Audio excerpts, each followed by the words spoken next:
Picture this: a face so lifelike it could belong to someone you passed on the street, yet it's been preserved for over 2,000 years, frozen in time beneath the earth. This is the haunting reality of Europe's bog bodies. Ancient men, women, and children, their skin, hair, and even last meals intact, emerging from the peat to tell stories of ritual, violence, and mystery. On Ancient Odyssey, we're diving into the eerie world of Tollund Man, Lindow Man, and others, exploring why these bodies were laid in the bogs, how their preservation defies time, and whether the chilling tales of live burial hold any truth. Join us as we unravel the secrets of these ancient witnesses, whose faces still speak to us across the centuries. You won't want to look away. Chapter 1. What are bog bodies? Bog bodies are human remains discovered in the wetlands of northern and western Europe, most often in Ireland, the United Kingdom, Denmark, Germany, and the Netherlands. Unlike skeletons or mummies found in arid deserts or tombs, these individuals were preserved by the unique chemistry of peat bogs, where waterlogged, oxygen-poor conditions and the presence of sphagnum moss slow decomposition dramatically. The result is that people who lived 2,000 years ago, or in some cases even earlier, appear with their skin, hair, and internal organs intact, sometimes so well that facial features are still recognizable. Archaeologists have identified hundreds of such finds, though many were lost in the days before systematic excavation, when peat cutting was done for fuel and workers came upon them by chance. What makes bog bodies especially fascinating is that they provide a rare, almost forensic glimpse into daily life and violent death in the past. Unlike skeletal remains, they often retain stomach contents that reveal last meals, fingerprints that could still be lifted, and even textiles, leather, or hairstyles that survived the centuries. They stand as both scientific treasures and haunting witnesses, forcing us to confront the humanity of individuals from the Iron Age and other periods, preserved not by design, but by accident of landscape and environment. Chapter 2. How peat bogs preserve flesh and hair. The extraordinary preservation of bog bodies is the result of a delicate balance of natural conditions that peatlands create. Unlike ordinary soil, a peat bog is a waterlogged environment made up of partially decayed plant matter, built up layer by layer over thousands of years. These wetlands are acidic, low in nutrients, and starved of oxygen, which together prevent the usual activity of bacteria and insects that would normally break down a human body. Instead of rotting, the flesh and soft tissues are slowly transformed in a process somewhat similar to tanning leather. A key role is played by sphagnum moss, the dominant plant in many northern bogs. This moss releases humic and fulvic acids, as well as sphagnum, a complex carbohydrate that binds to nitrogen and pulls calcium out of the environment. These substances act as natural preservatives, lowering the pH of the bog water to levels comparable to vinegar and inhibiting microbial growth. In this acidic soup, the proteins in skin are stabilized while bones, which rely on calcium phosphate, are often dissolved over centuries. This is why many bog bodies appear as darkened, leathery figures with flattened features, their skeletons barely surviving while their hair, nails, and even fingerprints remain startlingly intact. The waterlogged, cool climate of northern Europe further enhances this preservation, acting like a natural refrigerator that slows every chemical process of decay. Together, these conditions mean that someone who died in the Iron Age could lie submerged for more than 2,000 years, only to reappear looking hauntingly lifelike. Scientists studying bog bodies often remark that this preservation is a paradox. The same hostile, acidic conditions that destroy bone are precisely what protect the fragile details of flesh, textiles, and even internal organs. It is this rare combination that has given us Tollund Man's peaceful face, Grobel Man's last meal, and the haunting red hair of the eyed girl. Details that bring the ancient world into the present in a way no other archaeological finds can. Chapter 3. Dating the dead, radiocarbon, pollen, and context clues. Establishing when a bog body lived and died is one of the most important and challenging aspects of research. Because these remains are found without inscriptions, grave markers, or written records, archaeologists rely on scientific dating methods and environmental context to build a timeline. The most common and reliable technique is radiocarbon dating, which measures the decay of carbon-14 isotopes in organic matter. Since bog bodies preserve skin, hair, and even internal organs, radiocarbon analysis can often be performed directly on the body itself rather than relying on associated artifacts. This method has shown that most of the well-known bog bodies, such as Tollund Man, Man, and Lindow Man, lived during the European Iron Age, roughly between 500 BCE and the first few centuries CE, though some finds, like Cashel Man from Ireland, push back even further into the early Bronze Age. Alongside radiocarbon measurements, archaeologists study pollen and plant remains recovered both from the peat layers surrounding the body and from the stomach contents of the individuals themselves. Pollen grains, because of their distinctive shapes and remarkable durability, act as time markers for environmental history. Since the composition of vegetation in Europe shifted with climate and land use over the millennia, a pollen profile can often indicate the exact season of death, as well as the broader era.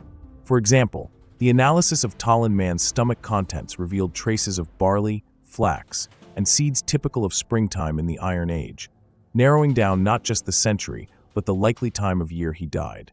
Contextual clues in the bog also add to the picture. Layers of peat accumulate very slowly, sometimes just a millimeter per year, so the depth at which a body is found can be compared with local peat growth records to confirm age estimates. Artifacts found with the remains, such as leather belts, woolen cloaks, or wooden garrotes, can be cross-referenced with typologies of known Iron Age or Bronze Age material culture. In some cases, dendrochronology, or tree-ring dating of wooden objects deposited alongside the bodies, has provided even more precise chronological anchors. The convergence of all these methods allows scholars to build a multi-layered timeline that is far more robust than any single piece of evidence. Radiocarbon provides the broad range, pollen narrows the season and sometimes the exact year of death, and artifacts give cultural context that links the individual to a specific moment in European prehistory. Together, these approaches not only date the dead, but also weave them back into the world they inhabited, turning anonymous figures from the peat into people who once lived and died within a knowable historical landscape. Chapter 4. Key Case Studies. Few archaeological discoveries are as hauntingly vivid as the named bog bodies of Europe, each one a case study in both scientific preservation and human mystery. Tollund Man, uncovered in Denmark in 1950, is perhaps the most famous. Dated to the early 4th century BCE, he was found with a leather noose around his neck, his eyes and mouth peacefully closed, as though merely asleep. His preserved face is so lifelike that it became the iconic image of bog bodies worldwide, raising questions about ritual hanging and sacrificial death in the Iron Age. Not far away, Man was unearthed in 1952. Radiocarbon dating places him in roughly the same period, around 390 BCE. Unlike Tollund Man, his body shows violent trauma. His throat had been cut from ear to ear, his skull was fractured, and his leg was broken. His stomach contents revealed a porridge of grains and seeds, some of them considered inedible, possibly a ritual last meal before his execution or sacrifice. Further north, Man from Germany, discovered in 1948, is notable not for his flesh, but for his hair. Only his skull survived, but with it came a well-preserved top-knot hairstyle, tied with a knot known from Roman accounts as the Swabian knot, a fashion attributed to Germanic tribes of the early centuries CE. This small detail provides a striking cultural link between literary sources and archaeological reality. Man, found in County Offaly, Ireland, in 2003, was dated to around 362 to 175 BCE. He was exceptionally tall for his time, perhaps over 6 feet, and his remains suggested deliberate mutilation. His nipples had likely been cut, a possible symbolic act of stripping him of kingship, since in early Irish tradition, the ruler's body was associated with the land itself. His arms bore cuts and stab wounds, and hazel rods were driven through his body to pin him into the bog. Girl, discovered in the Netherlands in 1897, offers another haunting portrait. She was around 16 years old when she died in the 1st century BCE. Her red hair survives vividly due to the chemical effect of the bog, though it was originally blonde. A woolen band still encircled her neck, showing she had been strangled. For much of the 20th century, her remains were displayed in Groningen, and modern CT scanning has since reconstructed her face, making her one of the best-known bog bodies to the public.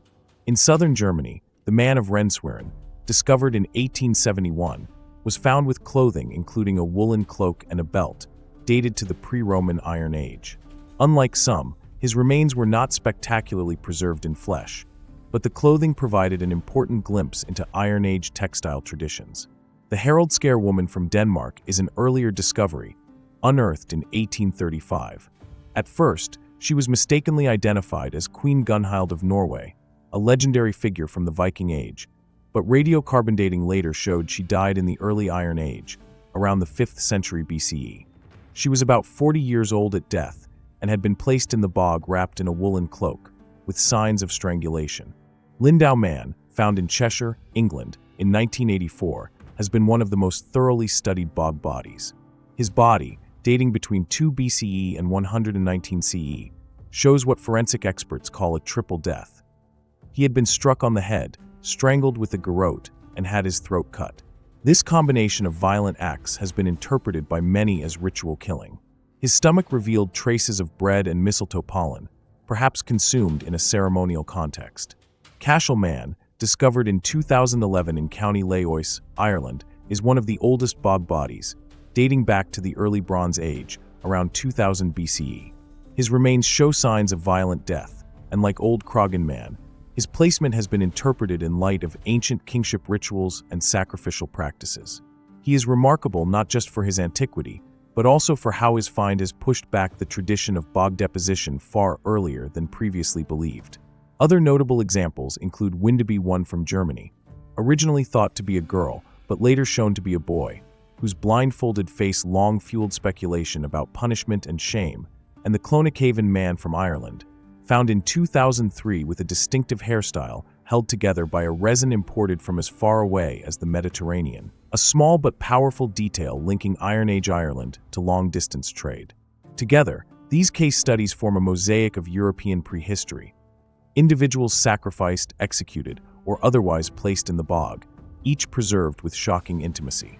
They reveal violence, ritual, and cultural practice in ways that no bone alone could ever convey, making them some of the most significant archaeological discoveries about the ancient world. Chapter 5. Forensic Evidence: Wounds, Clothing, Stomach Contents, and What They Tell Us. The forensic study of bog bodies has revealed an astonishing amount of detail about the way these individuals lived and died, often with a degree of precision more familiar to modern crime scene investigation than to archaeology. Because soft tissue, organs, and even hair are preserved, investigators can look far beyond bones to reconstruct violent deaths and the rituals that may have surrounded them.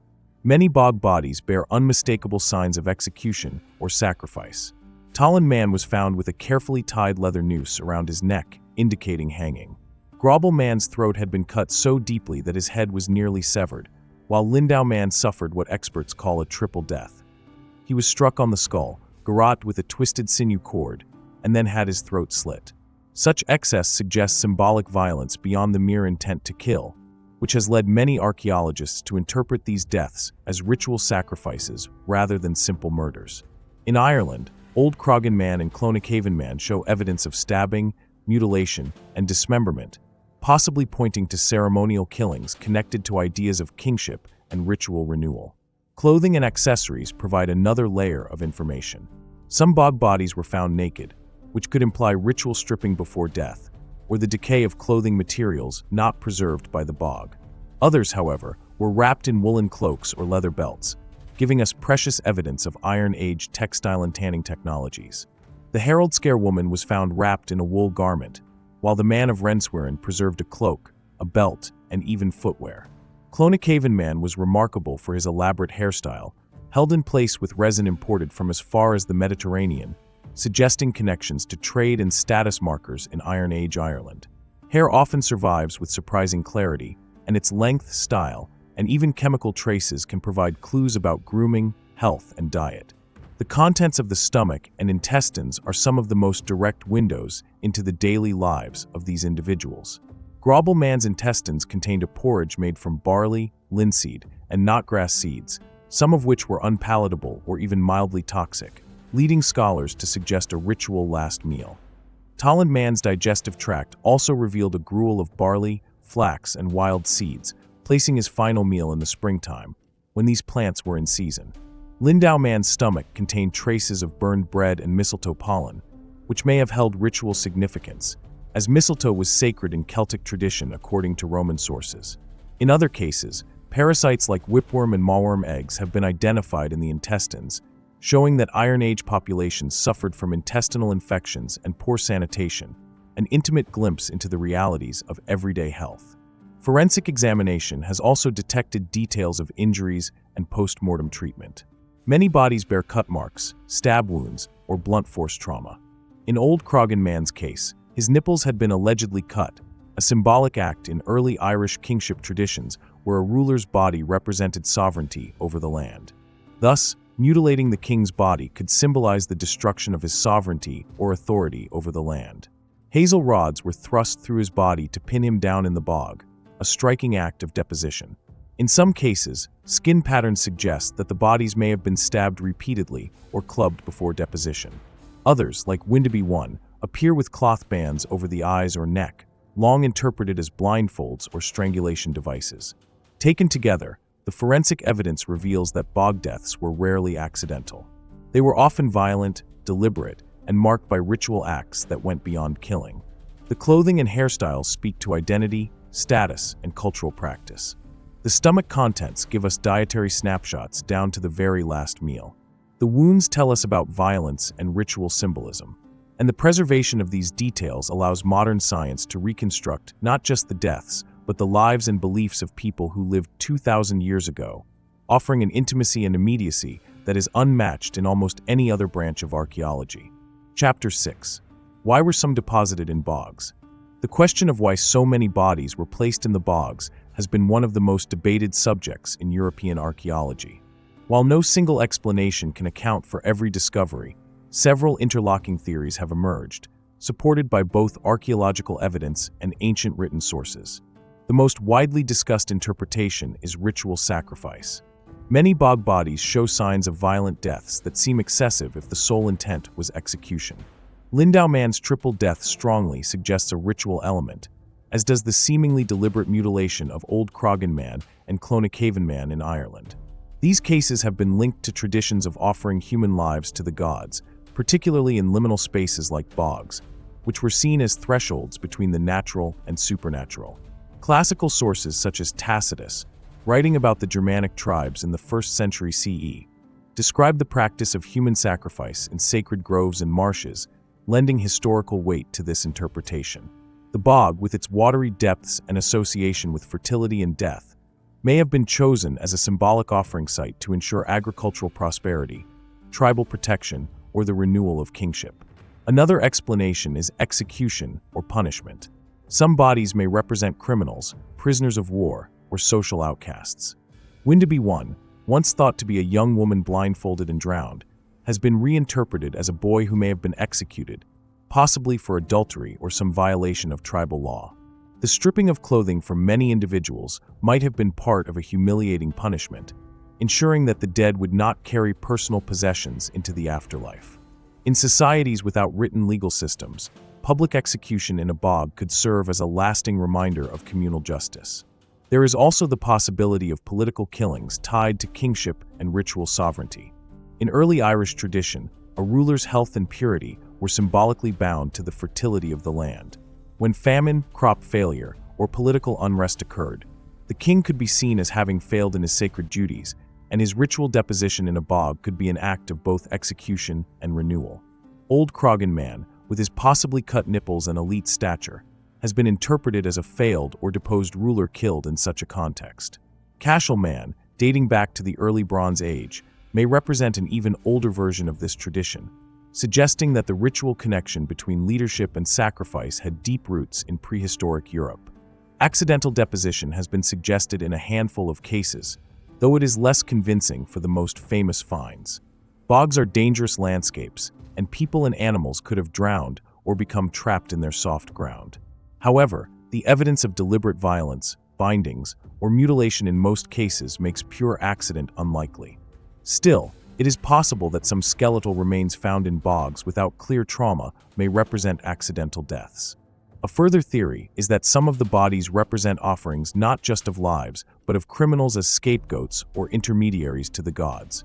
By sacrificing someone on the margins of society, communities may have sought to transfer misfortune, disease, or famine into the bog, symbolically burying their troubles in a place thought to hold supernatural power. The truth is probably a complex mixture of all these possibilities, Some bog bodies were likely sacrifices, others executions, and some may have been both. Ritualized killings of condemned individuals whose deaths served religious as well as social functions. The consistent placement of victims in bogs, rather than in dryland graves, shows the symbolic importance of these landscapes. To the ancient communities of northern and western Europe, bogs were not just sources of peat, but liminal, sacred zones where the boundaries between life and death, human and divine, were blurred. By depositing bodies there, people ensured that these deaths were not ordinary. They were charged with meaning, intended to resonate far beyond the moment of violence. Chapter 7. The Buried Alive Question: What the Evidence Does and Does Not Show. Among the most unsettling questions surrounding bog bodies is whether any of these individuals were buried alive, consigned to the peat while still conscious. The striking lifelike appearance of some remains, combined with the violent circumstances of their deaths, has long fueled speculation. Yet the forensic and archaeological evidence paints a more cautious picture, showing what we can and cannot know.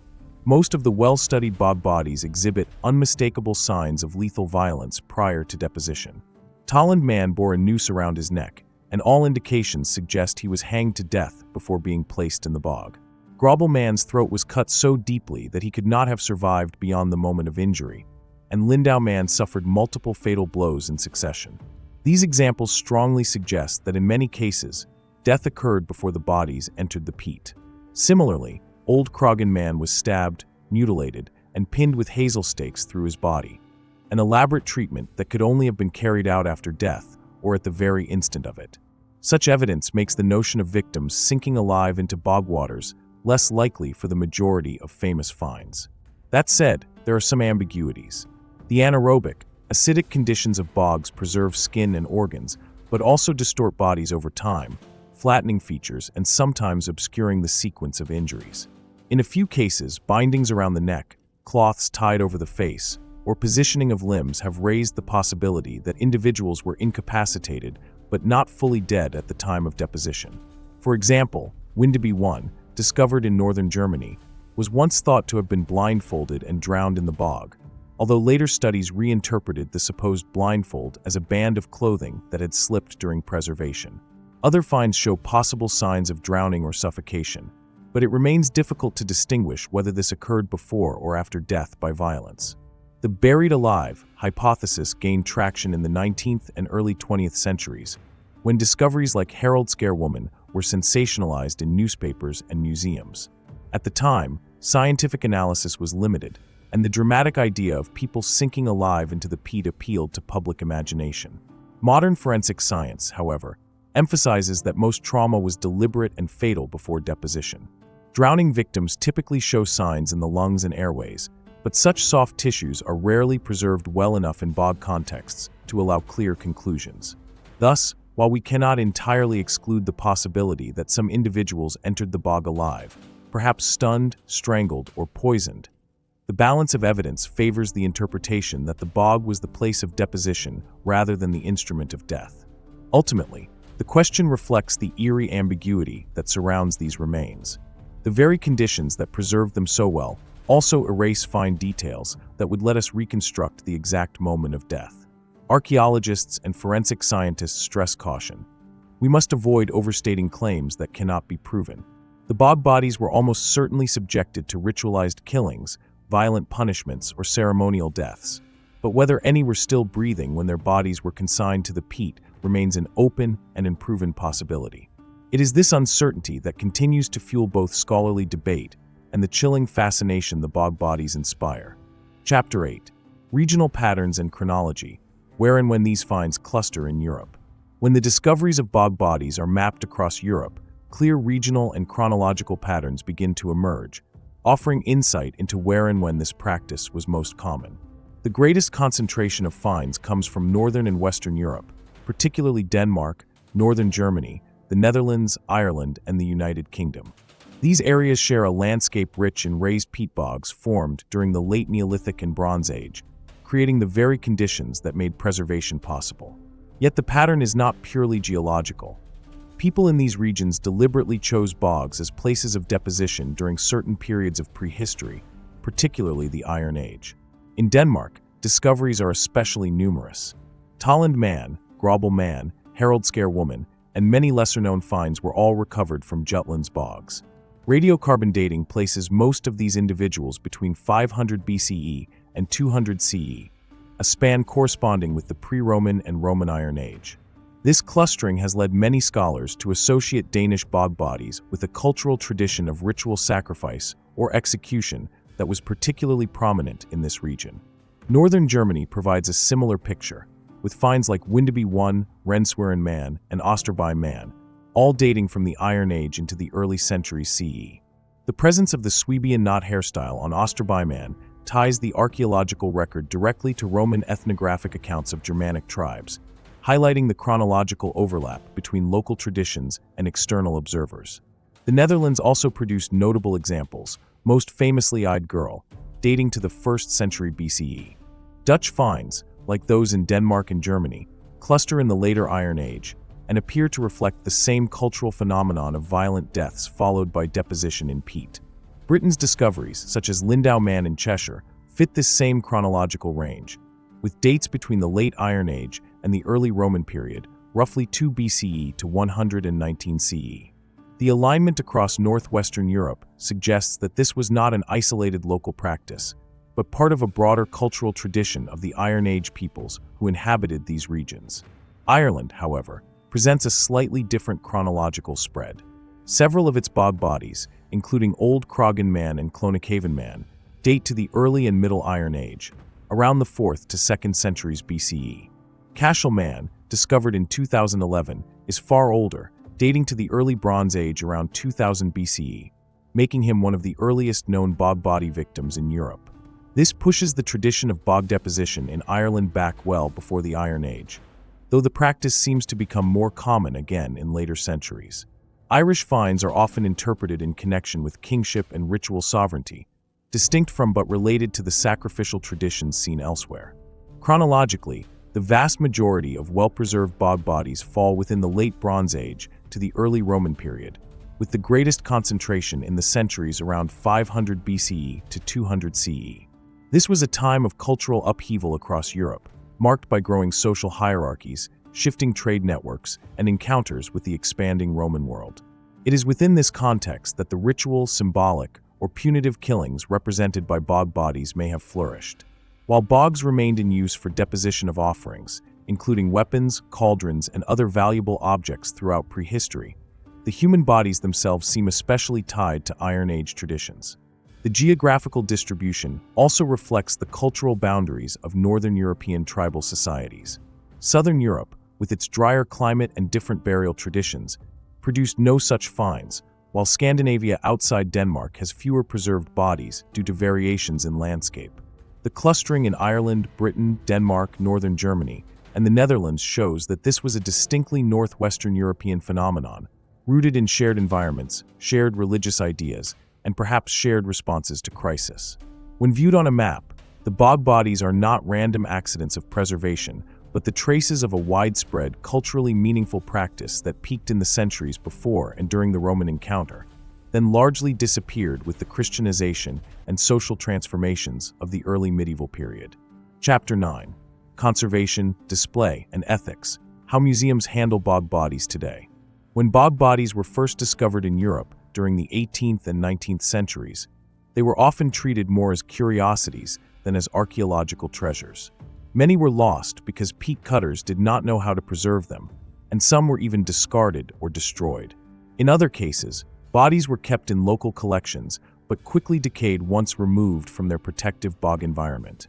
The waterlogged, acidic chemistry that preserved them for millennia is almost impossible to replicate outside the peat, and once exposed to air, the soft tissues can shrink, crack, or rot within weeks. Early attempts at conservation sometimes involved crude methods such as drying, smoking, or applying chemicals, often with damaging results. The famous Herald Scare Woman, for instance, was treated with hot alum in the 19th century, a process that preserved her for public display but caused her tissues to shrink and stiffen unnaturally. By the mid-20th century, advances in conservation science led to more careful preservation strategies. One widely used technique is freeze drying, where the body is frozen and the surrounding water removed under vacuum conditions, allowing the delicate tissues to stabilize. Another method, pioneered in the 1960s and 1970s, is impregnation with polyethylene glycol, a wax-like substance that replaces water in cells and prevents collapse when dried. Tollund Man and Lindow Man, preserved in Denmark's Silkeborg Museum, are examples of successful conservation, where careful laboratory treatment has allowed them to remain on display for decades with minimal deterioration. Lindow Man in the British Museum has been conserved using a combination of refrigeration, controlled humidity, and chemical stabilization, balancing the need to preserve with the desire to make him accessible to the public. The display of bog bodies in museums raises difficult ethical questions. On one hand, they are unparalleled sources of scientific knowledge, offering insights into Iron Age ritual, diet, disease, and daily life. On the other hand, they are human remains, often victims of violent deaths, and some scholars and members of the public argue that they should be treated with the same dignity as modern dead. In recent years, museums have shifted their presentation styles to reflect this awareness. Instead of sensational displays, curators now emphasize respect, context, and education. For example, Eyed Girl in the Drents Museum in the Netherlands is presented alongside a facial reconstruction created through forensic science, inviting empathy with her as an individual rather than simply as an object of curiosity. The National Museum of Ireland has curated exhibitions of Old Tollund Man and Clonachaven Man with detailed interpretive panels, explaining not only how they were killed, but also how their discovery connects to Ireland's broader archaeological and mythological history. Ethical debates continue, particularly around whether these individuals should be displayed at all or reburied. Some argue that public exhibition is a form of exploitation, while others contend that it provides a powerful educational tool that keeps ancient history alive in the modern imagination. Museums have generally adopted a middle path, preserving the bodies under carefully controlled conditions, limiting their exposure, and framing exhibitions in a way that emphasizes their humanity. They are no longer displayed as spectacles, as they once were in the 19th century, but as individuals who lived and died in specific cultural contexts. Conservation remains an ongoing challenge. Every bog body is unique, and there is no single method that works in all cases. Some bodies, like Cashel Man, are kept in cold storage and studied under laboratory conditions rather than being placed on permanent display, in order to ensure their long-term survival. Others, particularly those discovered decades ago, continue to be maintained with newer techniques as conservation science evolves. The responsibility of modern museums is twofold: to protect these fragile remains for future generations and to interpret them in ways that balance scientific inquiry with ethical respect. In this way, bog bodies today serve not just as windows into the ancient past, but also as mirrors reflecting modern society's values about death, memory, and the treatment of the human body. Chapter 10: Myths, Media, and Public Imagination: How Bog Bodies Shaped Modern Stories. From the moment bog bodies began emerging from the peatlands of northern Europe, they have occupied a unique place, not just in archaeology, but also in the cultural imagination. Their eerie lifelike preservation, combined with the mystery of their often violent deaths, lent themselves to myth, speculation, and later to the arts and popular media. Unlike skeletal remains, which feel remote and abstract, bog bodies confront us with intact faces, hair, and even fingerprints, collapsing the centuries between the living and the dead. This unsettling immediacy made them natural subjects of folklore and later of literature, poetry, and film. In the 19th century, when the first well-documented finds were made, local communities often interpreted them through a mythological lens. The discovery of Haraldskær woman in Denmark in 1835 sparked immediate speculation that she was Queen Gunhild, a legendary Norse ruler said to have been drowned by her husband. The Danish king ordered her reburial in a royal sarcophagus, as if she were indeed this storied figure. Only later, with radiocarbon dating, did it become clear she was far older than the Viking Age. Such episodes reveal how bog bodies blurred the line between archaeology and myth-making, with early finds frequently appropriated into local legends. The media, too, has long been fascinated by bog bodies, often highlighting their macabre aspects. Sensational newspaper reports in the late 19th and early 20th centuries described them as murder victims from prehistory, and such framing often influenced public perception more than the careful words of archaeologists. Photographs of Tollund Man's serene face, with its uncanny impression of peaceful sleep despite his violent end, became iconic in magazines and textbooks around the world. His image circulated so widely that he became a kind of emblem of the entire phenomenon, familiar even to people who know little about archaeology. In modern popular culture, bog bodies have appeared in television documentaries, historical dramas, and even crime fiction. Archaeological thrillers and detective novels occasionally use bogs as settings for murder mysteries, playing on the idea that the wetlands conceal secrets both ancient and modern. Television programs have repeatedly returned to bog bodies as subjects, drawing audiences with the mix of forensic science and eerie atmosphere. More recently, digital reconstructions of faces, such as those of Eyed Girl or Old Tollund Man, have been widely shared online, giving a human face to figures who lived more than 2 millennia ago. These reconstructions stir a deep fascination, allowing modern viewers to imagine meeting the eyes of someone preserved across millennia. At the same time, the way bog bodies are represented in the media raises important questions about ethics and spectacle. While earlier portrayals often sensationalized them as gruesome relics, modern exhibitions and documentaries increasingly emphasize their humanity, encouraging viewers to see them not merely as ancient victims, but as individuals once embedded in communities, with lives cut short under circumstances we still strive to understand. This shift reflects a broader cultural trend toward empathy in the treatment of ancient remains. Ultimately, bog bodies have become more than archaeological finds.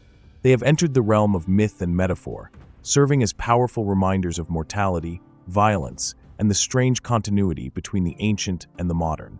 Chapter 11. Open debates and unanswered questions, where scholars disagree.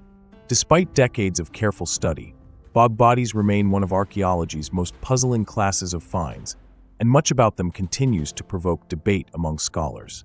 The extraordinary preservation of these remains provides unparalleled access to the physical details of the Iron Age and earlier lives, yet it also raises interpretive challenges that resist easy resolution.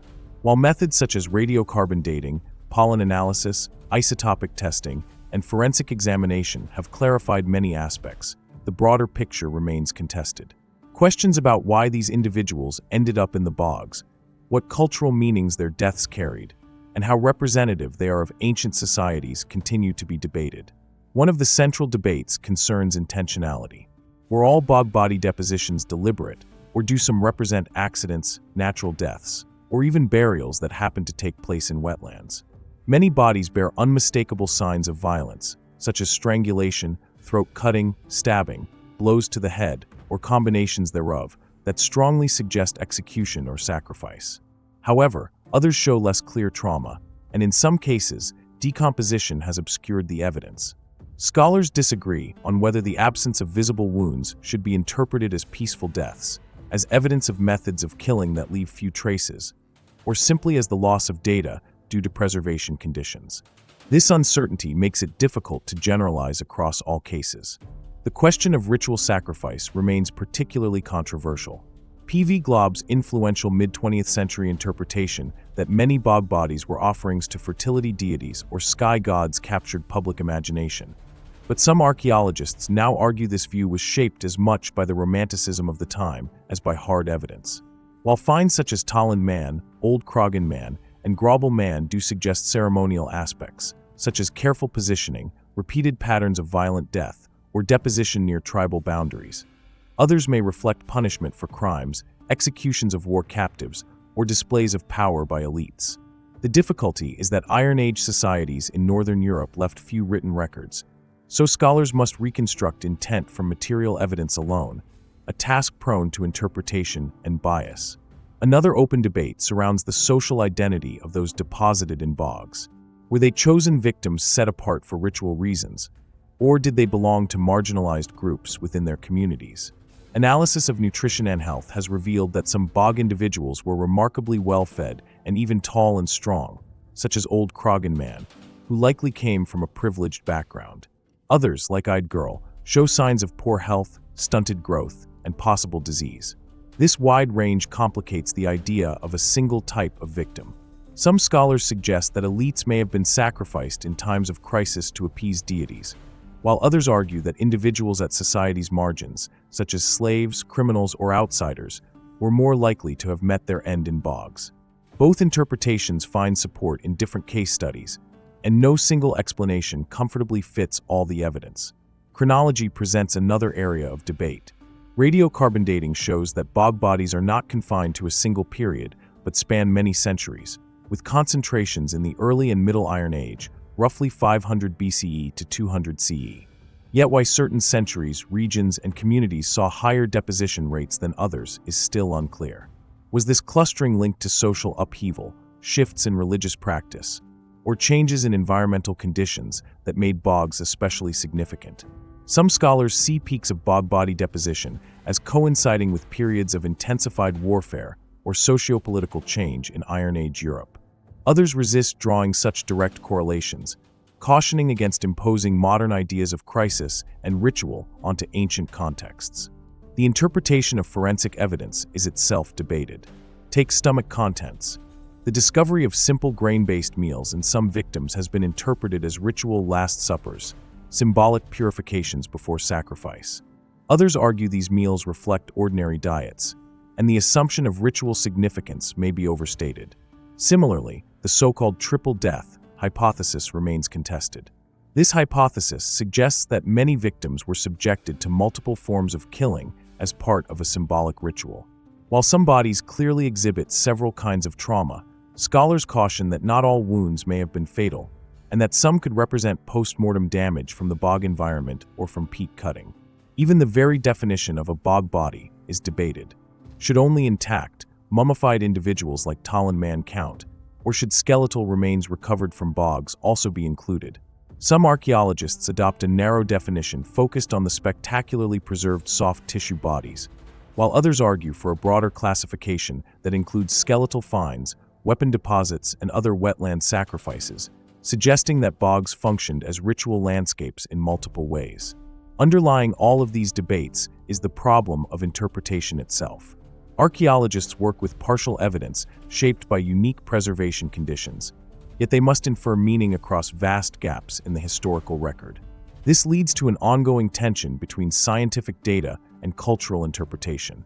Some researchers prefer cautious, minimal claims, limiting themselves to describing injuries, diets, or dating, while others embrace broader reconstructions of Iron Age belief systems, political structures, and ritual practices.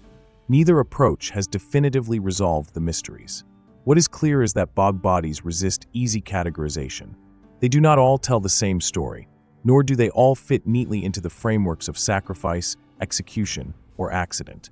Each new discovery adds complexity, challenging earlier generalizations and forcing archaeologists to re-examine their assumptions.